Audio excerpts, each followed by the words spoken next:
570 targeting bra 050 40-25.000 διπλή επαφή. Star Blue Fencin, subscribe και σχόλιο και join για τα έξτρα πλεονεκτήματα.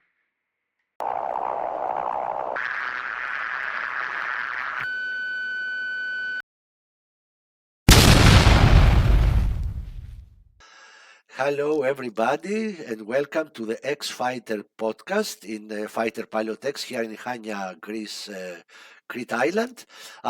Even though the title is X-Fighter, we are very delighted and honored to have here with us tonight an active duty pilot from the Spanish Air Force. His name is Manuel Chicho Ramirez and he flies currently the Eurofighter.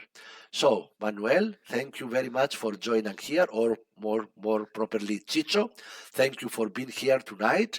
The floor is yours, and start by answering the very first standard question for our viewers.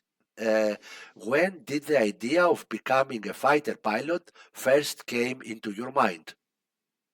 Okay, thank you for your words. It's a pleasure, first of all. And answering to your questions from I was a child. Since I was a child, I always wanted to be a fighter pilot. That idea always surround my mind. And after a lot of years from study at hard work, I have the possibility to fulfill my dreams entering in the Air Force Academy. So that's since I don't remember exactly the day I wanted to be a fighter pilot, but as you can imagine, it's similar on your life, Yes. as you can imagine. So Yes, it is the same. What year did you enter the Air Force Academy? What year? In 1994. Mm-hmm. I entered in the academy. And I left the academy in 2000. So you spent 6 years on the academy, somewhere to 6 years? No, in 95, sorry. Okay, I entered in 95 and I finished in 2000. Nice. Yeah. And what was the life here? We have already heard from another Spanish pilot, Antonio. You probably know him, yeah. Yes, Tonio, about the years in the academy. Was it hard for you? Studying there and flying also training aircrafts? Talk us a little bit about this. Okay, Toño was one of my instructors in Badajoz, flying the F5. I think we'll return that topic in some minutes. Returning to your first questions, the days on the academy, the first years was very tough because the only can see the aircraft very far away in the platform on the runway, and all your hours are concentrating and study a lot of signatures. So nothing to do with the fighters, nothing to do with the planes, nothing to do with flying. And after 2 tough years, in the third year, you start to fly. And from that point, you are very happy because you know that your purpose is fulfilled. And from that time, you start flying is your dream. So third year and fourth year, you spend these 2 years flying. The first year, the propeller, that is now different aircraft now and currently. And the second year is the fourth year in the academy, you fly the C101. And during this year, you just enjoy flying a lot, finishing the course. And then your way in the academy finish after 4 years, because the last year you go different airbase to fly different aircraft. Nice. So C101, like the one I used to fly in DCS, correct? Yes. Yes. I love this small jet. I do a lot of flying, having fun flying around with this Spanish jet. How have you flown this in DCS? Yeah. How similar it is, the model with it's very nice. It's very nice. It's very similar to the real one. Now the Spanish Air Force is retiring the C101 from the service. Is now their job is now fulfilled by different aircraft. Is the Pilatus one, but the module is very, very accurate compared with the real one. Okay, so I think Aerges is very third party. The third party is in charge of the development. They are doing a very, very good job, not only with the C101, but also with the F1 that we discussed in some minutes. It's very, very good enterprise, and it is very accurate developing modules. So it's very, very nice. C101 is very good. Very nice. Have you flown the F5 during your training? Yes, sir. I flew during 1 year, almost 60 flying hours in the F5. It's normally the duration of the course, and I enjoy it a lot. The F5 is a very, very good aircraft, very good for training. Very nice. Did you have any difficulties flying the F5? Yes, as you can imagine, when you are coming from the C101 and you start flying the first fighter aircraft, because the C101 is a jet, but it's not a fighter.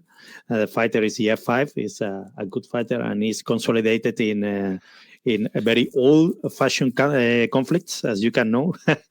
But it's different flight. But when you fly the F5 for the first time, you are feeling that now you are flying a fighter. That is your dream. So the dream is complete. Also, you know that is your career is starting, let's say, but the F5 is a very, very high milestone in your life because it's a first fighter and it's very good aircraft to fly. Very nice. Antonio told us in his interview that it was a little bit tricky during the landing. Do you think the same? Especially in the rear cockpit, because the structure in the rear cockpit has very, very small, very reduced visibility, and they must trust on the student pilot for landing. So, okay. And sometimes it's you are with the neck trying to watch the horizon, and in front of your aircraft is very difficult. So you have to trust on the student pilot. But landing the aircraft from the front cockpit is not so difficult unless you have very high crosswind components. Mm-hmm. Yeah. In that case, it's more difficult. Like every other airplane. Yeah, okay. Yeah. Nice. Let's talk about your first assignment. Did you choose back then to go to the Mirage F1? Yeah, I decided to go to the Mirage F1. I had the possibility to go to the Hornet. Everybody says you have to say strange things on your brain because it's not normal not going to the Hornet and voluntary, going to the Mirage F1. So I prefer to go to Albacete Air Base because everybody used to tell me that the squadrons relationship are very nice. Everybody has friends, not colleague, and that's it. Is always on my mind. And from I was a child, since I was a child, I always wanted to fly the Mirage F1. Do not ask me why, because I don't know, but the aircraft always like a lot. So this is the pure interception aerodynamics in a plane. So I wanted always to fly that kind of aircraft. And I went to Albacete in 2000, and I started to fly in the Mirage F1. So the Mirage F1 in the Spanish Air Force was for air-to-air intercepts? Initially, the Mirage F1 started as a pure air-to-air interceptor, air-to-air defense mission with the Fox 1 and Fox 2s. But at the end of the service, the pure role was air-to-ground. Air-to-ground? In 85% of the training was air-to-surface missions. Yeah. Okay, that's very, very different from what we used the F1, because we used the F1 only for as an interceptor, and we had only the Fox 2 capability. We didn't have the Fox 1 capability. So you had Fox 1 capability with what missile in the F1? Supermatra 530. So the 530. Oh, very nice. So I think you have a better version than we did in the avionics and stuff in the aircraft. But that missile was retired from the service around 2002, and at the end, we finished flying the Mirage F1 only with heaters, only with Sidewinder. I'm named Julie, and the rest is air-to-surface payloads. Okay, so air-to-surface payloads. It could carry only the French bombs or also American Mark 82, 83 and such? Both. We could carry or load any kind of bombs. Mar 82s, Mar 83s, GBU 10, GBU 16, and our Spanish weapons. Okay, made here in Spanish is similar. The ballistic was the same. Okay, we have the possibility to load both. Okay, let's go back in the beginning of flying the Mirage F1. We here in Greece, we didn't have any two-seat version. Did you have a two-seater version for training pilots in F1? Yeah, during the first year in Albacete, we trained in the twin-seater, almost all flying during the course. Okay, we had different avionics in the twin-seater. It was updated, but not the same amount of updates that the single seat was or had. So almost the 90% of the sorties during the training phase in the Mirage F1 was on the twin-seater. We had almost 3-4 twin-seaters in total. So very nice. So I imagine you follow the pretty much standard syllabus. First, you get to learn to fly the jet, take off, land, and some aerobatics, some confidence maneuvers, etc. And then you moved on to the role of the aircraft, which initially was air-to-air, correct? That's correct. Initially, it is similar to that kind of platform. And during these days, in the present day, continue being the same. Always starting with the normal procedures, normal maneuvers like takeoff, formation flight, instrumental flight, landing. And after that, we start with the air-to-air phase, and then we finish with the air-to-surface phase. Yeah. So you always wanted to fly the F1. Describe us the feeling when you first stepped into the cockpit of the two-seater for your first flight in the F1. Yeah, I remember that day like today. Why? Because when I sit on the cockpit, I started the jet with the startup procedure, and then during one moment, I moved the head outside the shelter, and I was my girlfriend with a captain waiting for me to get out of the shelter. And I realized that and say, oh my God, I have to do it very well. If not, I'm dead. That's a great story. So, yeah. And then always with the nervous of the first flight, trying to be concentrated on the procedures and not to leave anything without doing any switch, without connected. You can imagine as the first flight in your dream aircraft was very special. Yes. And then we exit the shelter, say goodbye to my girlfriend, see you now, see you later.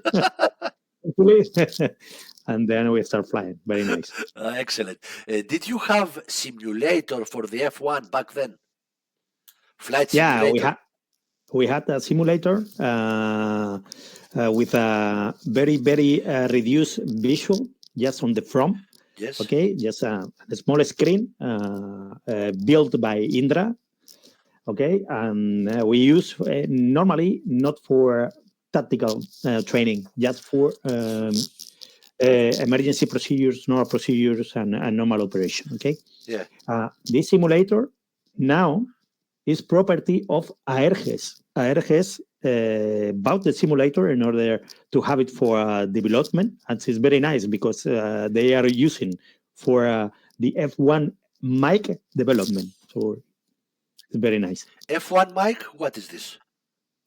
F1 mic is the last version the last update that the aircraft suffered in the end of his career. So you have the modernization made by Thomson, okay, but the French guys made the last update, the last modern update for the aircraft when they update the avionics, the navigation system, the mission computer for dropping bombs, aiming missiles, tactical screen, tactical MFD.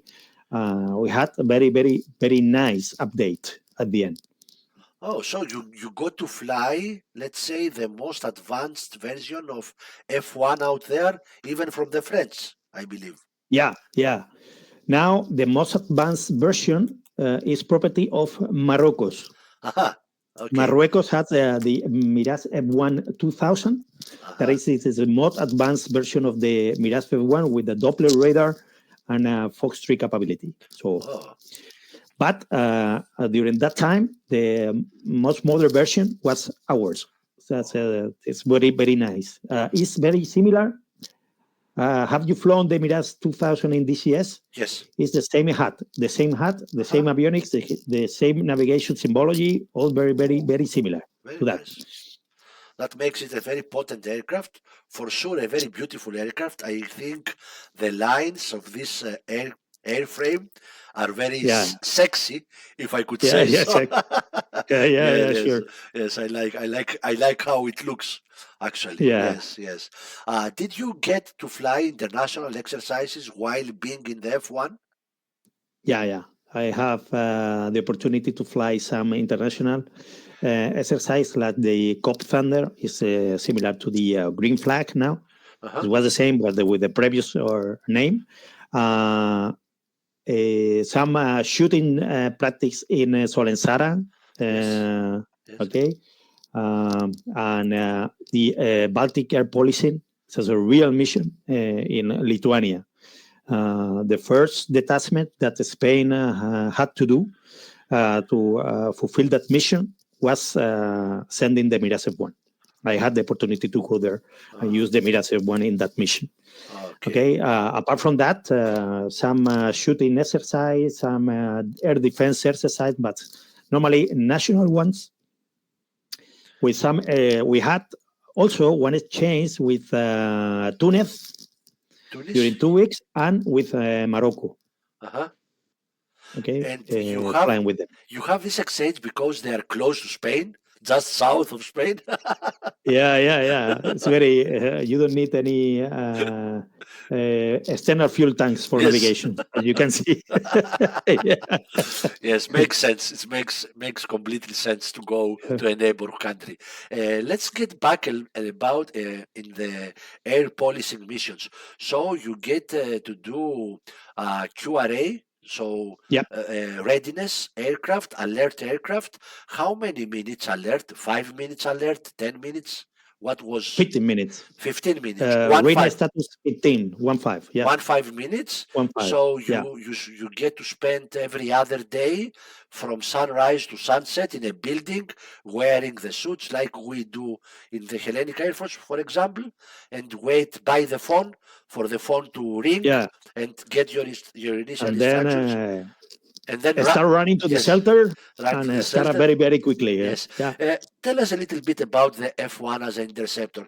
Did this jet, when you flew that, had an inertial navigation system? Yeah, we have a very, very strong and modern INS that was combined with the GPS. So it was part of the update for the Mirage F1. This was very nice because it's always comparing the position with the GPS and always updated. So it was very, very good inertial system. Very nice. Laser, inertial, plus GPS. The best combination ever. Laser gyros with GPS. Very nice. Yeah. How fast did F1 could climb from sea level, let's say, to 30,000 feet? Okay, using the gate profile, normally it takes 4 or 5 minutes to reach Block 3. Okay, nice. But the Eurofighter takes the half. in Yes, 2 minutes. okay. Yeah, okay. It's on 45,000 feet. Save your appetite for Eurofighter later For because it, yeah. because We are comparing the yes, aircraft. we So compare the the aircraft modern with the most modern. yes, because I have started this podcast for 6 months now, and I started with what I know best, the A7. So most of my guests here are from A7 aircraft, and one or two of them are from different aircraft. But the Greek audience is keep asking pilots to talk about the F1. So I couldn't get a Greek pilot to speak first about the F1, No, but the one, yeah. now I have you here talking about the Spanish F1. But it's okay, it's the same jet. So let's Yeah. please spend more time on the F1. F1, sure. Okay, yes. So Yeah. it was pretty fast, I think, to go to block 30 in 5 minutes. That was okay. How about the endurance? Did you get to take off in such policing missions in the Baltics? Did you ever to take off? Yeah, we didn't have any alpha scramble at the end. Uh-huh. At least on during my time, it was around 2 months detachment for each pilot in Lithuania in the COLA Air Base. But we train with a lot of tango scramble. Okay, so training scramble. Now is different, as you can imagine. Yes, now, I know.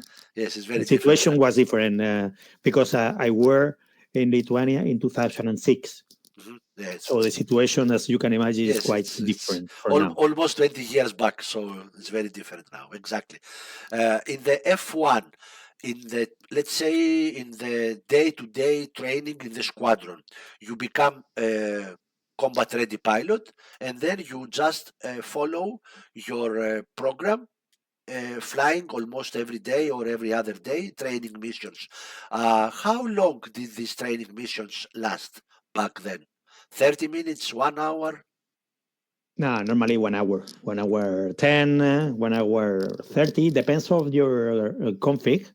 Normally, we used to fly with the 2 external fuel tanks, and then your playtime is around 1 hour 10, 1 hour 15, 1 hour 30, depends on your engine use, as you can see. Yes. What was the G limit without the external tanks? Without external tank, with the empty config, the maximum sustain G limit was 7.2. Very nice. Positive. Yes, Yeah, that's a good one. that's not good. Momentarily, you can get more, but you have to make some explanations to the maintenance when you reach the base with the wind in that positive. Yes, I know. Like a TIE fighter. So I know exactly what are you talking about. Yeah. So 7.2 positive was the limit. That makes F1 a potent dogfighter. That's a good limit. Yes, that's high Gs. Okay, let's go on the air-to-ground mission now with the F1, which is very, very sounds strange into my mind, because we have the F1 only for air-to-air. So, did you have a HUD in the F1? Yeah. Head-up display. We had the same HUD that the Mirage 2000 DCS module has. It's the same. Okay. With the same symbology, and we have a lot of functionalities implemented in our HUD for aiming purposes. Yes. Okay, so it was very nice HUD. Okay, that's what I'm asking, because as you know for sure, dropping bombs with a reticle is very difficult. You need to be very precise, etc. But when you have a HUD and a computer that gives a solution, things are much easier. And so we had a mission computer that always computing the ballistic of the bombs, and we have the possibility to use it in CCIP, CCRP. Okay, and designated like ranging, radar ranging, baro setting ranging. You can do it with a lot of ways. It has it was quite redundant has many ways of adjusting the altitude in order to solve the attack triangle, as we bombers says. Okay, very nice. That was something I would really like to see. F1 dropping bombs. That would be quite a spectacle for myself. Okay, so probably I can do this in DCS. Can you do this in DCS? Flying the F1, dropping bombs? Is it possible? Yeah. Okay, so what version of the real F1 is in DCS? The advanced one with the HUD? No, the DCS is not released yet. We have to wait several months. But the version we have now, released by Aerges, is the C model without any RWR. E model, that's more modern with the air refueling probe and modern RWR. Is very important, as you can imagine.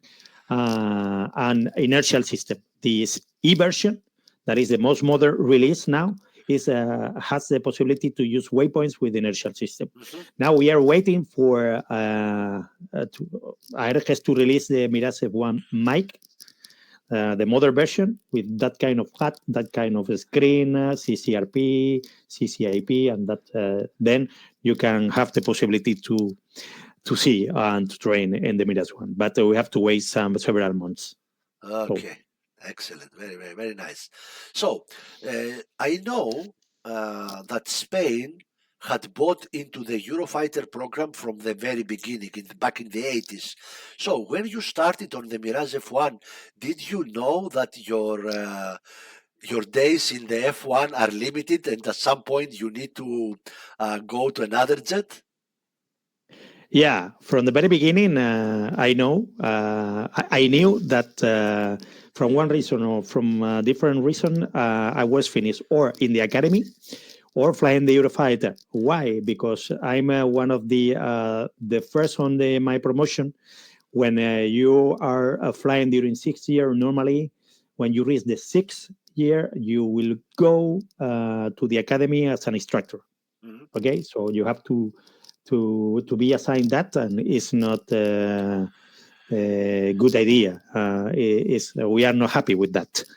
But I knew that perfectly, but I had the opportunity to receive invitation from the 11th Wing to go there, assigned as a captain and flying the Eurofighter. And as you can see, I didn't think too much. I have to discuss with my wife because my wife is from where the academy is.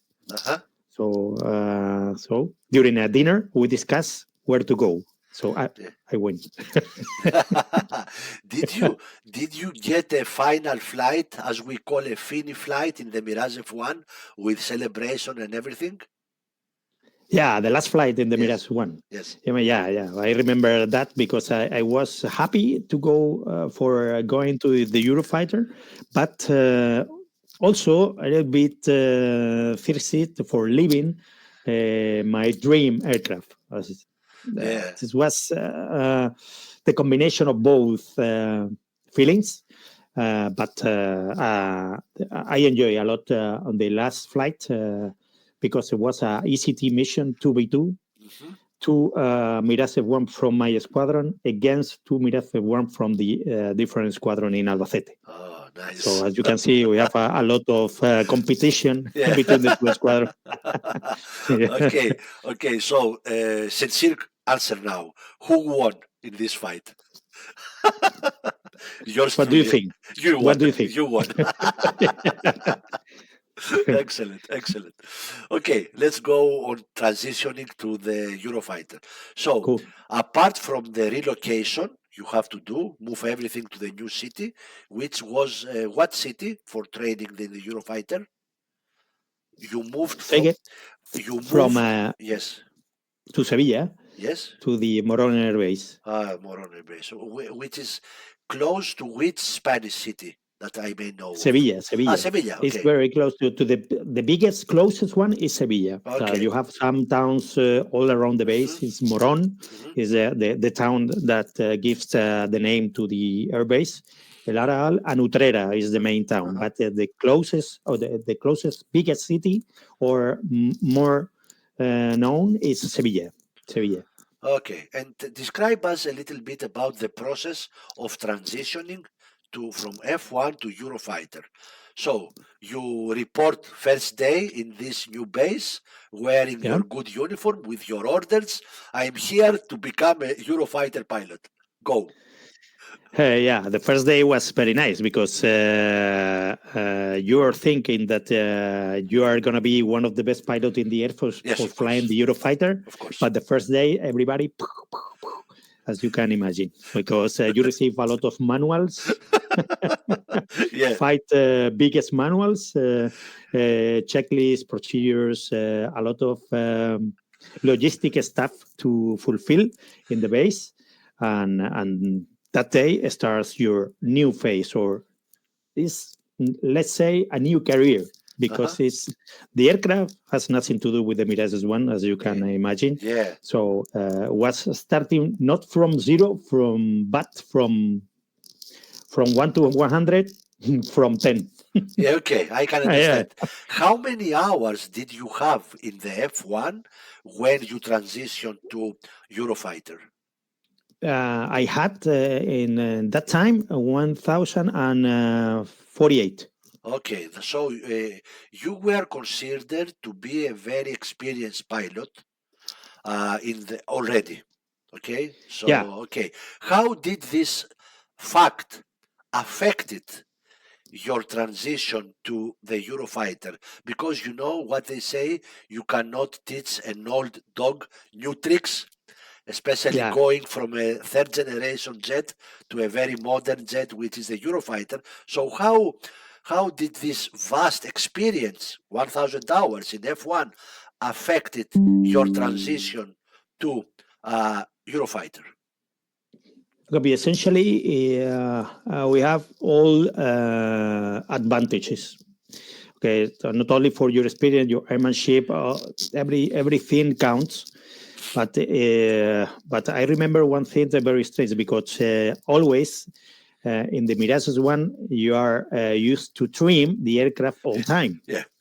The Eurofighter is self-trim. The flight control system is always self-trim. So I was always hitting the set and the stick, trying to trim the aircraft, moving the data from the autopilot in elevation. So always symbology appearing in the hat, because always trying to. Then one day I decided not to touch the stick in airborne, because the aircraft was flying along. So I remember that from the very beginning. Another advantage is that when you are coming with a lot of experience, your training course is reduced. Compared with the one that is fulfilled by the new guys, the new studying, or the new talents that is coming to the unit. So I had to do the half of the missions, not only in the sea, but also in the flights. And it was in only 2 months, I was limit combat ready in the Eurofighter. So 2 months, very nice. 2 months, Impressive. 2 months and a half. Yeah. Impressive, very impressive. Okay, about the Eurofighter now. So I think your version of the Eurofighter had this infrared thing in front of the canopy. Is that correct? It is called the Pirate IRST, something like that. Okay. The IRST, IRST. How did you incorporate that into your, let's say, air-to-air pacing, doing everything? This is a camera or something? No, this is I don't know if you know the Sukhoi 27 flanker or super flanker. Yes. This is the same technology, the same sensor. Okay. It's a passive IR sensor. You can use as a sensor to detect tracks in passive mode without emitting any emission. It's very nice. Okay. And you can use this sensor as a FLIR. You can get Oh, some FLIR image, and you can use it like the F-16 Strike Eagle, that the night FLIR, you can incorporate the FLIR image on the hat for flying low level during night. You can do the same. You oh, have the FLIR image, and you can place on the hat or one of the MFDs, and you can fly perfectly during night with the FLIR image. Very, very good. okay. Very good. You talked about MFDs. The Yeah, F1 you flew had MFDs also, correct? just one. Just one. And now you are in the Eurofighter, which has two MFDs or three? 3. Three. How did you transition? Because I have heard from some people that they have flown the simulator, or even Tonio, that handling the MFDs, the information on the MFDs on the Eurofighter, is not very, how can I say, intuitive. It doesn't come easy. Is it true? Yeah, it's true. At the beginning, you have a lot of information to process that can saturate you. This is the most difficult stuff when you are coming from old-fashioned aircraft or jets, like the Mirage F1, you transition to a modern avionics fighter. So you receive everything, and you have this information available during all phases of the flight. So you are receiving a lot of information by radar, sensor, MITs, link 16, blah, blah, blah, and also by the radio. So you have to process those, all this kind of information. And this is the most difficult stuff when flying this kind of aircraft. Not only the Eurofighter, you can imagine that is the same for the F-35, the Raptor, and the modern aircraft has the same problem. They process all the information that you have available. But the transition was easy. I mean, from you are coming from flying the Mirage F1 with just tactical display, and you have to change from the tactical display where you are having the present the route with the waypoints, the mesh for the SAM's restricted area, and change for the radar use. What tactical screen, you have to do it for everything. If you're trying to use the radar, you have to change to the radar mode. If you want to navigate for air-to-surface stuff, you have to use the tactical screen. So what's difficult? You have to train a lot to use it properly. In the Eurofighter, it's different. You have everything available all time. Mhm. And this is nice. Okay, I have only experience with the real F-16, which had two screens, and the simulator in DCS like F-15 Strike Eagle, etc. So, what is the mentality behind the MFD's information? Is there a term like sensor of interest that you are using, like the F-16? We have this term in the F-16. So, sensor of interest can be the radar, air-to-ground radar. So that means if the sensor of interest is the air-to-ground radar, when I use my left hand to move the cursor, it will move the cursor only in the sensor of interest, which is the air-to-ground radar. Then I can switch to the other MFD, which is the tactical display. And if I move the cursor again with my left hand, the cursor in the tactical display will be moved. Is this the same mentality in the Eurofighter? It's very similar. It's very similar. That you have the possibility to move the cursor without being a slave at any MFD. This is nice. Oh. But the sensor of interest is moving by the cursor in different way. Okay, I have flown the F-16 a lot of flying hours in the sim in the BMS and DCS. I have flown a lot of hours on the F-16, and I know this philosophy. And in the future will be implemented that philosophy in the next hours because it's very nice.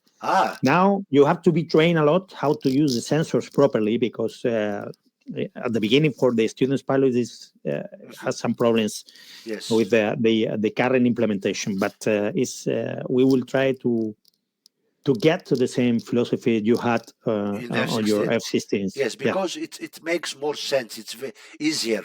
It's easier. It's actually easier. Yes, okay. So that's a new one. Thank you for sharing this information. Hopefully it's not classified, huh? It's a it's not classified. Okay. It's only screens. We don't have. We are not talking any classified data. So okay, very nice. And user interface, as you can see. Very nice, very nice. So I have heard that the Eurofighter can fly very high and very fast, because Antonio was saying that he has flown backseat in Eurofighter, and he would wish the Hornet to have the engines of the Eurofighter. So, how do you feel flying this mighty jet in terms of power, engine power? Oof, this is the best part of the aircraft for sure. For me, the engines are very, very powerful. And this is the difference with some similar aircraft for the same generation as for instance, the Rafale, the Gripen have less power that the Eurofighter has, so you have to choose properly where you want to fight. Mm-hmm. Makes sense. So this is very, very impressive. I was a solo display in the Eurofighter, as you know, and all the maneuvers were basically to the vertical plane using the power you have in the engines. So. Okay, let's speak a little about the solo demonstrator. So you flew the Eurofighter in air shows as a solo demonstrator, and you have your pattern. How long did the pattern last? 10 minutes, 6 minutes? 13. 13 minutes. That means you have also the fuel to do all these kinds of shenanigans, let's say. Yes, or the clean configuration. Clean configuration, 13 minutes using a lot of afterburner during the maneuver. So it's a very, very good playtime using the afterburners during most of the time. That means also the fuel endurance is very good in this jet, even though it has two engines, so double the consumptions of a single engine jet. Yeah, that's very nice. It's one of the best advantages of the aircraft is the endurance. It's very nice. It's very nice. About the G limit, what is the G limit of the version of the Eurofighter you fly? 9. Oh, 9 Gs. Okay. That's a good one. And minus? It's a good one. Negative? Minus 3. Minus 3, yeah, pretty much like the F-16. So, okay, let's ask. I would like to ask you something.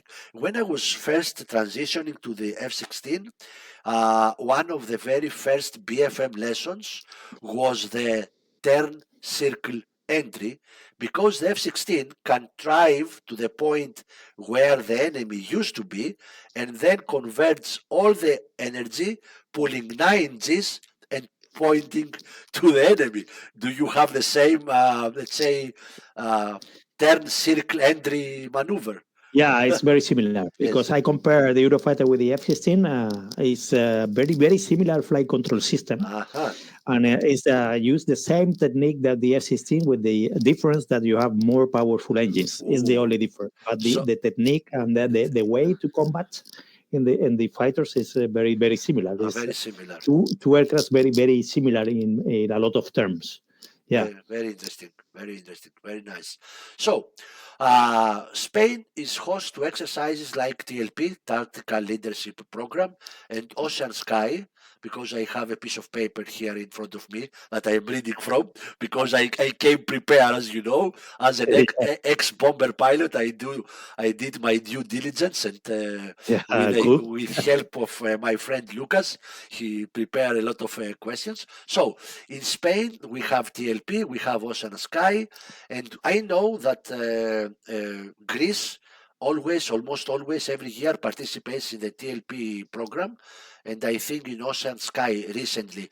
Can you inform our viewers about the TLP? Have you been in TLP as an instructor or a pilot? I was doing the course, so I had the TLP course, and I received the patch at the end of the course, and I was lucky to do the course in Florent Air Base, just prior to go to Albacete in Spain. And I did the last one in Florence. And I was lucky. Why? Because I had the opportunity to fly in European airspace, because you fly the shortest, you fly in the TLP when it was in Belgium. And you have the opportunity to fly in German airspace, British airspace, French airspace. Was very nice, with a lot of restrictions due to traffic, but it was an experience with a lot of restricted areas to avoid, paying attention to the tactical scenario, not to enter in any meth or any restricted area of traffic or civilian traffic overall. And then was nice. Was a nice course. I enjoy a lot, but you have to do a lot of work from the very early in the morning because you get up at 6 in the morning. You take breakfast and then you start your planning phase in order to fly around 2 or 3 in the afternoon. And then after finishing the flights, you have to go for the briefing. Then you are finishing almost at 8, 9 in the evening. So it's very, very hard day.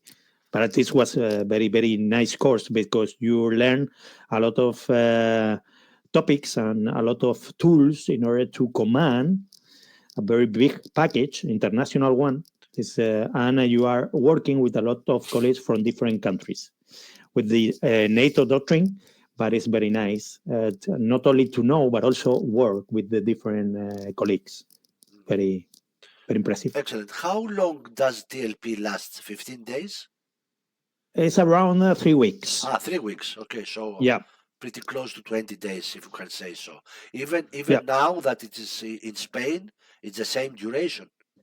Yeah. Okay. What about the airspace in Spain? Is more restricted? Or no. It's the opposite. You have a lot of restricted and dangerous area where you have to train the TLP missions. So it's very nice. It is one of the main reasons that the TLP moved from Belgium to Spain, the airspace. And fortunately, now we are lucky to perform those kind of mission in this airspace because you have more areas, bigger. For sweepers and air-to-surface packets to enter and perform some caps for the enemy or red guys. It's better. Excellent. Let's move to Ocean Sky. Greek Squadron 347 flew this exercise this year. What is this exercise about? It's pure air-to-air. Pure air-to-air? Ocean Sky? Normally, it's 90% focus on air-to-air missions. So our command define the scenarios to be flown, and it's very nice because you start from building block approach. So initially the missions are quite easy, talking about assets, maybe 2v2 or DCT 2v2, and then we make some difficult on the missions, then finishing with a complex scenario where you have a team with maybe 20, 30 assets against 20 reds with air-to-air refueling, AWACS, a lot of tactical transport aircraft also participating on the mission. So you get more difficult. And how long does this open sky exercise last? How many days? 2 weeks. 2 weeks. 2 weeks. It's a very, yes, you can say it's a long exercise. Yes. It's a huge exercise. Yes. Usually, how many waves or aircraft will fly? 2 waves, one in the morning, one in the afternoon. 2 waves. Night flight normally. Also. No, normally only day flight. Only day. But depends on the edition. Sometimes or some years we fly also night flight. It's very similar to the TLP. We have one TLP focused on night missions. But normally we used to fly day. Okay. Missions. What is the difference between the TLP and the Ocean Sky? TLP is more for people to get trained to, and Ocean Sky is more for combat-ready people to practice, or what? What is the differences? Okay. The Ocean Sky is more focused on shared tactics and shared procedures between the countries, especially focusing air-to-air. But the TLP is a leadership course. So it's the main course to train that leadership. Okay. Maybe sometimes you are chosen as a mission commander. You have to be the chief of the mission, and you have to coordinate with a lot of pilots in order to fulfill your tactics and your objectives. And this is very, very nice because you learn a lot of tools given by the instructors of the TLP staff, how to command or be the mission commander. And then you apply all the techniques received normally with the theoretical lessons, and then you apply to the flights. Difference also we have more difference because the ocean sky is focused on the air-to-air mainly, but the TLP is over. It's a twin role, air-to-air, air-to-surface. So we combine all these roles in one mission. One mission with 50 assets, 50 assets can take part of the mission. So imagine the complexity of coordinating all these assets in a safety missions, because after all, it's a training, it's a peacetime. So you have to point that and the first step, the safety, and then start planning and start flying. So TLP, because it's a training program, has a graduation. So you need to graduate. You need to accumulate points to make sure that you have been trained, you learned something.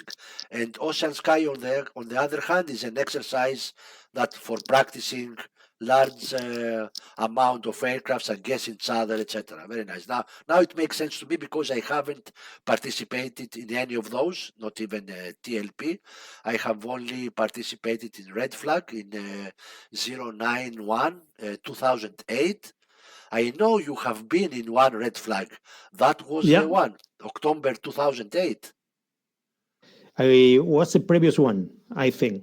You were the previous one. Yeah, so for it's due to months we are not meeting over there. So yeah, I was lucky to participate. Initially, I was sent as in order to help for the mission planner and the mission commanders, because the Hornet was to the Nellis Air Base in order to perform the Red Flag edition missions. And then I was lucky to fly the Hornet during, I think, was 4 or 5 sorties in the rear cockpit, the Hornet. Okay, so yeah, very nice, very nice. So I was hoping that we were in the same Red Flag exercise, and probably we had flown together without know that. Yeah. Okay, nice. Okay, let me check my information here. Let's go back to the demo flight with the Eurofighter. So, did you get to decide as a demo pilot which maneuvers would you perform, or it is a team behind that, possibly the headquarters or some kind of higher ranking officers that along with the pilot decide what maneuvers you should do? No, normally the demo pilots are in charge of modifying or change anything wherever in the table or the display. So, but normally we used to use the one is approved by our headquarters. If you change something, you have to send them, and they had to sign and they had to approve you to do it, that kind of maneuver. Okay, they have to analyze if it's a safety maneuver or not, and then we can incorporate. Table is normally strict, but we can change some part of the maneuvers. Maybe we can change some reposition between the vertical and horizontal plane. We have to send our design changes to our headquarters in order to be signed and approved, and then if they analyze the maneuver and is completely safe, then we can use it and incorporate to the table.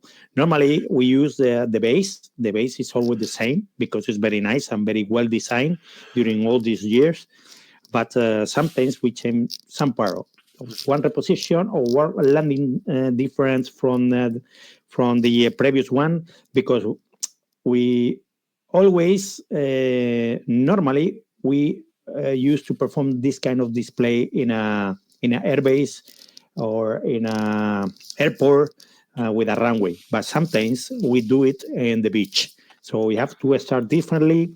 You don't have the opportunity to land when you are performing the display on a city without any airport close. Also, you have to change something. But normally, the table is tight. Okay. Do you have a safety observer that talks you through the radio, checking the parameters, something like that? Yeah, one of our team has to go to the tower or our observatory position in order to pay attention with the radio available in order to communicate with us and analyze if we have some safety issue during the training or the air display show. So we have it. Okay, since we are in the flight safety thing, I used to be an accident investigator, so I have studied a lot about flying safety back in my career. Let's start with a very, very basic dangers that every fighter jet encounters being on the ground. Is the Eurofighter susceptible to foreign object damage? So does the intake of the two engines have the strength or the power to draw something from the ground and ingest into the engine? Because It's very similar. It's powerful engine, eh? That means powerful engine is similar to your experience with the F-16 because it's a very, very similar position the intakes. But these engines are powerful, as you said. So, but initially, the good preparation of the place where you have to operate, very footwork done. The review completely done of the area where you have to taxi. And I had one incident now, taking the opportunity to say that during one formation takeoff, close formation takeoff as a woman, my right intake take this kind of metallic piece, and all the compressor scale was completely broken, and I have an engine flame out after the rotation. Okay, so you were left side? I were in the right side. Right side? So you took something from the runway, probably, yes. For the runway, it was on the runway already. Yes. And we had engine flame out. And coming from the Mirage F1, I wanted to perform the missions. Yes. We can go to the area and perform the mission. I had one engine available, so I just one pilot. I don't need any.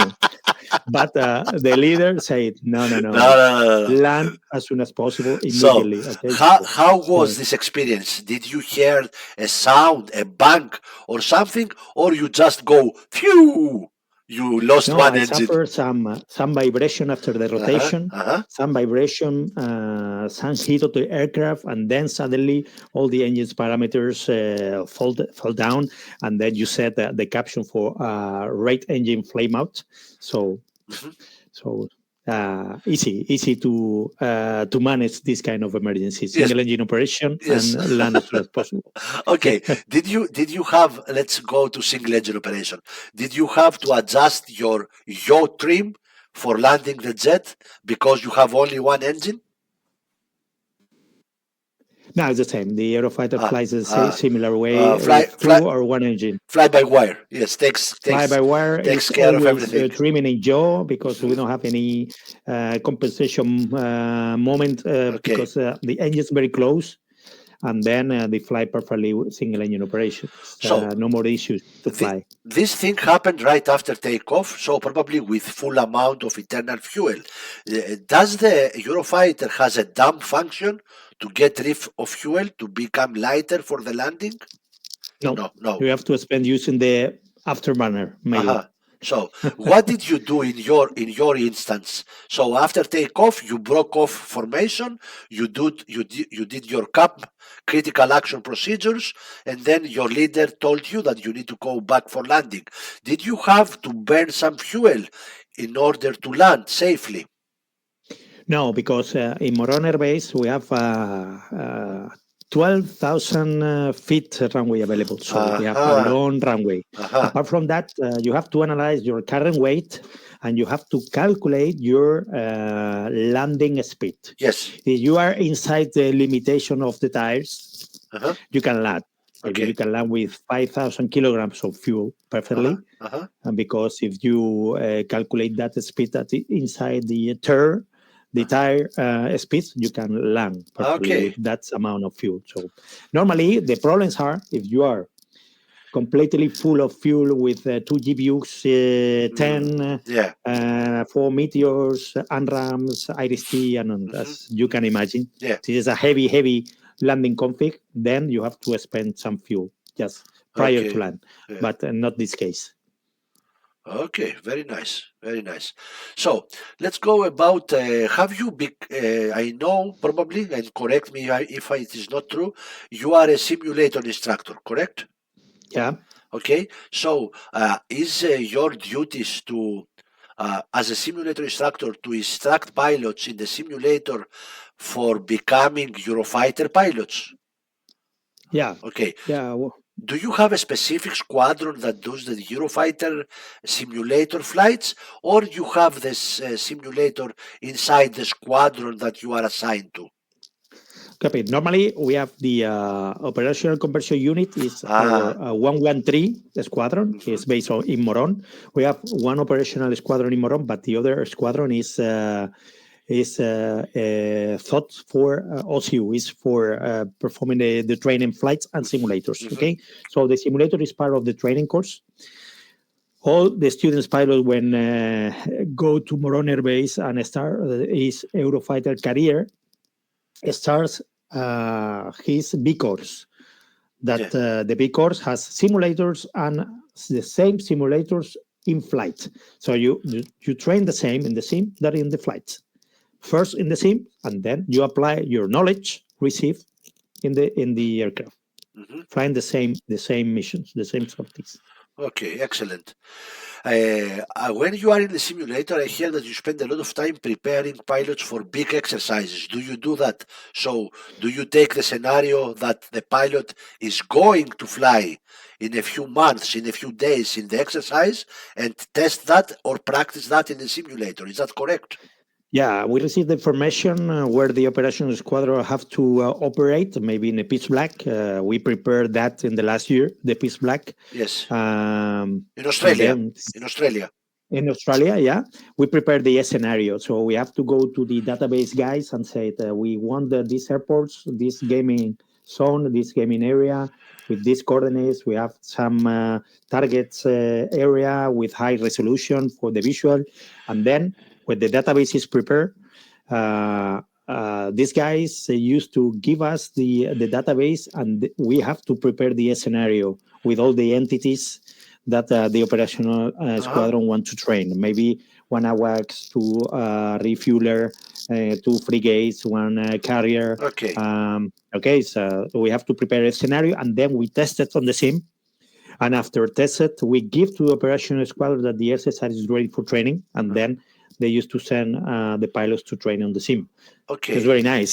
Yes, It's very nice. that means you have simulator positions that are interconnected to fly large formation, for example, 4 ships, etc. You can do that.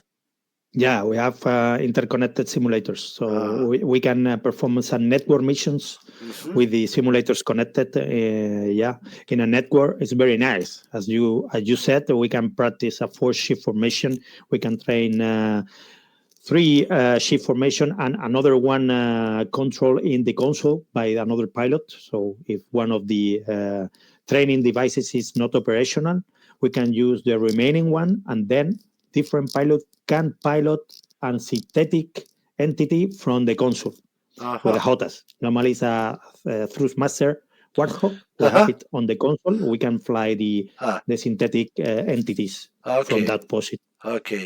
When you say synthetic entities, apart from the real simulator, everything else. Okay. Yeah, yeah. Like NPCs when we say NPCs. in Yeah, in, it's the vid- same. in video Yeah, games. Okay. yeah. Now I get it. Now I get it. Very nice. Let's go back to the preparation of the pitch black exercise. One problem that I would encounter when if I was going to go to Australia, is to travel through half of the globe going south, talking to different agencies with Yeah. different pronunciations, etc.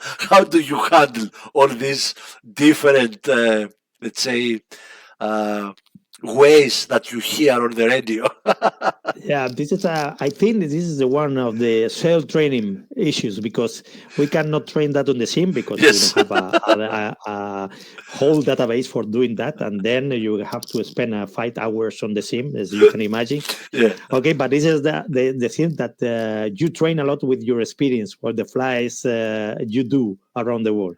Yeah. It's true. It's true. If you change from one nation and cross different nations, you receive a lot of controls agency with a lot of pronunciations different. We have very close one on the north of Spain that's very difficult to understand, as you can imagine. But it's nice because it's experience, and then Yeah. you have to pay attention to the radio. Not Yeah. the navigation is fulfilled by the aircraft itself. So your demanding task is see and see what is receiving on the radio. Okay, Yeah. so it's difficult. How many radios does the Eurofighter has? How many radios? Okay, apart from the Lead 16 one, we have 2 radios. Okay. But also you can use League 16 to communicate between the flights and Yeah. pilots? Okay, so you have 3 ways of communicating. Communication. Okay, Yeah. very nice. Yeah. Very nice. Have you flown against the Rafale with the Eurofighter? No, not No. against the Rafale. Yes, in France, in Saint-Dizier Air Base. Uh-huh. We went there for the 4th of July pass over Paris. We was invited to do it, and the next day of the pass, we did some missions against the Rafale. 1v1 BFM. Okay. Was nice, but the problem is the restricted airspace we had from 10,000 feet to 15,000 feet. Oh. Only 5,000 feet block available, No. and it was not good because Yes. You cannot exploit its aircraft strength and weaknesses in such restricted altitude block. It's very small. Yeah, because they both aircraft are very similar in that block. The maneuverability of those is very similar. So you have to take into account your config, if you have a fuel external tanks or not. The clean config, only one tank. This is the main factor that at the end decides the balance. But in block lower altitudes, the aircraft are very similar. Mm-hmm. If you go higher with the combat, then the Eurofighter is more powerful with the engines. So it's the main difference between the 2 aircraft. Yeah, very nice. Makes sense. Makes sense. How it is in BVR? Far away. Who has the best information available? Because information in BVR is crucial. Okay. Yeah. So we are talking about 4th generation aircraft. Yes. I mean, so BVR is very nice, not only for the information you have, but also for the performance of the aircraft. It's not the same the combat or a fight in BVR in Block 4 supersonic that sustain the combat in Block 2. Always pumping, descending Block 1, climbing again Block 2. It's difficult to climb Block 3 again for shooting. As you can imagine, it's very difficult. So if you have more powerful aircraft, at the end, you will win because you are increasing the range of your missiles. So it's very nice because the Eurofighter can sustain the combat in Block 4 and Block 3. So it's very nice. Yes. So this is a winning. Yeah, I can relate to that. Also, if you take into account the, I think, increased endurance, staying longer into the fight, pumping in and out, that gives the Eurofighter an advance, I think. Yeah. Yeah. Excellent. So, let's go back to the DCS simulator because that's the one I use in my business. How do you have been? You are a real simulator instructor. Yeah. And also you fly in the DCS. So in the DCS you fly for your own pleasure, I think. Yeah. Trying different jets and comparing, for example, the F-16 with the Eurofighter, etc. So are you anxious of the Eurofighter becoming available in DCS? Are you going to fly the Eurofighter in DCS and in real life? Sure, I will fly. And I won't fly any other modules apart from the Eurofighter when released. Okay. No. I like a lot of to fly in a lot of aircraft. This is one of the possibilities that DCS give us. Yeah. This possibility because the Falcon BMS is focused on the F-16. It's Yes, very I nice. know. I know. It's a very popular simulator, but I like DCS for and the possibility to fly different models. Okay. I am a subject matter expert with Hibblur in the Eurofighter development and also for Aerges in the Mirage F1. Oh. So I have some small contact with the enterprises, and I contribute with my experience helping to test some part of the releases. So, but the bad notice is we have to wait a little bit more for the Eurofighter release. Yes, okay. In DCS, do you fly in VR? Do you use VR goggles? Yeah. Okay. From I think in the last 4 or 5 years, I'm flying DCS from the first Oculus Rift. Yes. VR glasses. I fly always with VR. Once you test it, we don't want anything different. Yes, that's a very, very good thing to hear from another actual fighter pilot that has done this in real life and then goes to VR. And that's my argument when I try to convince people that you need to go VR. VR is very, very close to the real thing. And I don't know if I can say that, but when you fly flight simulator so detailed like the DCS or even BMS in 2D monitor, it's a video game. When it goes to VR, it's very, very close to the real thing. Do you agree with that? Yeah, sure. Yeah. Because 3D gives you that immersion like that you are on the cockpit. So you have the feeling that you are flying in the cockpit, and you have your lead or your wingman very close to you because you notice you have the space perception that is over there. Yeah. So you cannot get that in the monitor, in the 2D monitor. Exactly. Okay. Have you flown in DCS with international group of people just for a tryout, just because you are a real fighter pilot? And I know from the DCS community especially that everybody wants to fly with a real fighter pilot in the simulator of DCS. Have you done so? Not yet in DCS, but not yet in DCS. In case of BMS, we did 2 editions of the virtual TLP in Spain, in the Spain scenario based in Albacete, and we had the opportunity to share our experiences with great virtual pilots that used to fly with us in the blue side and on the red side. The red guys in BMS. 2 editions with international cooperation was very, very nice. We remember very nice that experience. Oh, that's good. That's great. That's great to know. I don't know much about BMS. I'm trying to learn more things about BMS because I'm pretty, how can I say, new in the simulator thing. Only I'm flying DCS only for 3 years. So, okay. So, would you say that it would? And this is personal question from me to you. Do you think that it would worth the time and the effort for me that I know a lot of DCS to spend time to learn BMS? Would you think it worth it? Yes, sure. Worth it. Worth it because it's updating the simulator. It's an open source, so the community is updating the same for free. It's very nice. And it's updated with a new graphics engine, and it's updating the terrain and all this stuff. And now, in the last version, the previous one or the current one, they implemented the VR.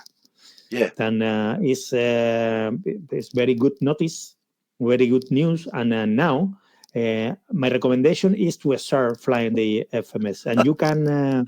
Okay. You can fly both DCS and BMS. Yes. So you have to decide in one spend more time, but worth it for sure. Okay. I have more virtual flying hours in BMS than in DCS. Okay. And I have the hope to increase my time flying BMS now that is the simulator is updating very nice. and for especially for the F-16, the flight model is more accurate in BMS than in DCS. Yes. You will notice that you have a lot of experience flying the real F-16, and you will like for sure. Yes. You will tell me you have. Right. I have flown some short flight missions in the BMS 4.37, and I have recently installed 4.38. I am trying to get to know this new thing. Yes, for sure, the flight model is more accurate in BMS, for sure. But the graphics are a little bit fuzzy for now.